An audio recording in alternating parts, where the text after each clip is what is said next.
let's talk a little bit about social media and how that affects you as a young person. Do you like social media? Yes. Do you understand the dangers of social media? Yes. I don't really like social media like that. Okay, I want to hear this comment from Jamisha. Yes. All right, Jamisha. Jamisha does not, and it's not bad. Jamisha is not a big fan of social media. I'm a big fan, but Oh. I don't like social media like that because it's too much drama. Like it's too drama-fied for me sometimes. Okay. Who else feels that there's a lot of drama that goes on social media? It is, but I don't be You just see it I in ain't our said part I of be it? there. Okay. So, what happens when you find yourself in social media with the drama? What do we do when we see those things happen? Deactivate your page. Deactivate your page. All right, that's one solution. What happens if you see someone being bullied on social media? Speak up. Speak up. So when you speak up, who do you talk to? The person who bullied me. All right, now that, yeah, well, you know. And That's the really person, good. and the person that's being bullied. And the person's being bullied. All right, who else? police. All right. No. Going too far. Hey, wait a minute, hold on. Hold up. But this is good. All right, so this is good. All right, so when we talk about social media and we talk about some of the issues that take place on social media, some of the solutions that we have to address that was to what? Number one, to deactivate your page.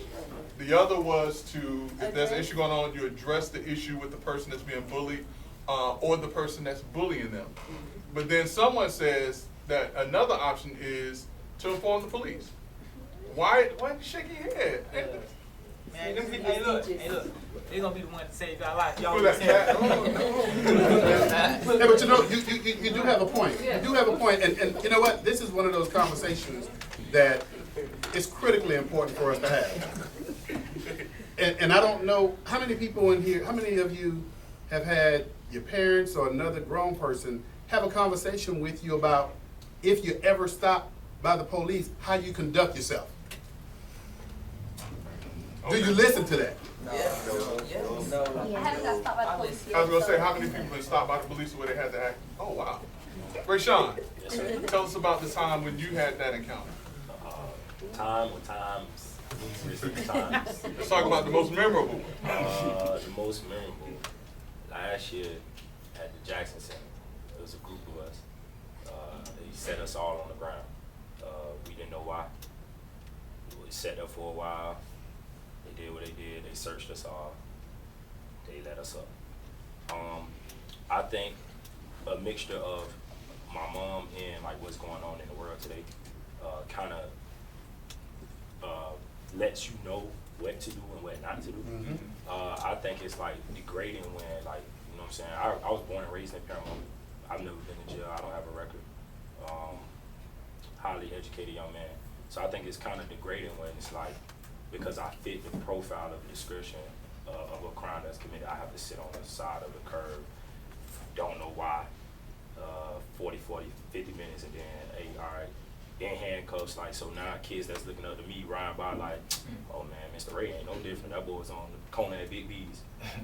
I ain't do nothing, but it's because I'm young and I'm hanging in this community and I look like I did something. So it's a strong subject for me, a lot of mixed emotions, especially when you know, like, you never committed a crime, you've never done that. But Rayshawn, I think it's important for you to say to young people sitting around the table, because here's where we've seen things go bad. Right. You're not gonna get justice on the side of the road. At all. Talk to us. Talk to us. At all. So you saying like what steps have I taken to rectify that situation? The steps, because we've seen a lot of things go Right. bad. So luckily, you know, working for the city for so many years, so those situations happen. I've been in a place to know, like, the chief of police. You know, we've been in numerous meetings. We went out of town together for National League of Cities, things of that nature. So I had his direct contact, so I was able to call him. Miss Brenda, we met, me, the chief, Miss Brenda, a guy by the name of Demarcus Womack. We met with the chief of police and, like, expressed our concerns, told him some of the things that's happening, you know, like how we gonna be agents of change if we, like, in the community and, you know, the police treating us just as if, because, you know, like I said, we're young and black, you know, so just trying to get, educate young police officers and trying to let them understand that although a community may have this reputation, like any community, upstanding community still have people that commit crimes, just as if a community that has a reputation also hold member that don't commit crimes. So it goes both ways. So, you know. Now, Pastor McCray, that's a very interesting point. But I want to bring this back to how we got to this point and what we were talking about. And you have your daughter here today, and thank you for having her here as well. When kids encounter bullying or encounter issues on social media, and it sounds as if they kind of take things into their own hands. As a parent, what do you say to young people when they experience those issues on social media? One of the things I try to educate is that social media is not real. It's the one platform that everybody gets to be an imaginary person. Did y'all hear that? Can y'all hear it? Y'all understand that? You know, social media, you never see the real person usually. They only post the part they want to show you. They don't post the part that exists when the cameras and lights are off. And so I try to teach social media to be in the context of what it is.